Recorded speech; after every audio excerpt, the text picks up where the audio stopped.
Yo, magandang umaga mga ka-e-bike. Yan, palit ng battery si Chano, saka palit din ng charger.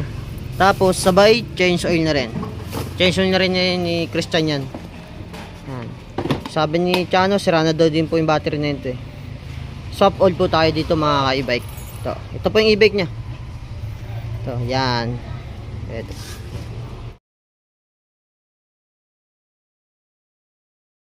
Ka-e-bike, nilalagay niya ni Chano yung battery. Ito yung bagong battery niya. Yung luma, baka baksak na po yun. Yan. Isi-series na po niya yan.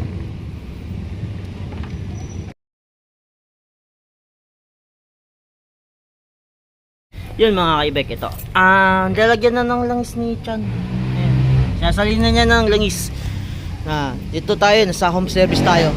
Saan ba to? Banaba. Banaba po ito. San Mateo mga ka-e-bike. Ayun. Sa mga gusto magpa-home service, chat lang po kayo sa page. Yan.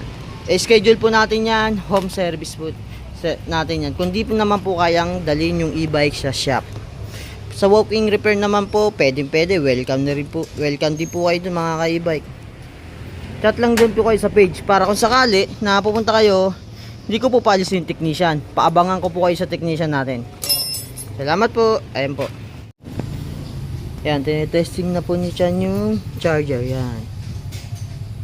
Yan, all goods naman po. Gumagana naman po yung charger niya. Yan. Bago rin po yung charger niya. Bumili din po sa atin siya ng charger si sir. Bago yung battery, bago rin po yung charger. Yan. Salamat po sa nagpagawa na ito. Muli po sa mga gusto para home service at saka walk-in repair. Manyari, mag-chat lang po kayo sa page. Para kung sakaling walk-in repair naman po, paabangan ko po kayo sa technician, hindi ko po siya paalisin para sa home service. Sa home service naman po, schedule po natin.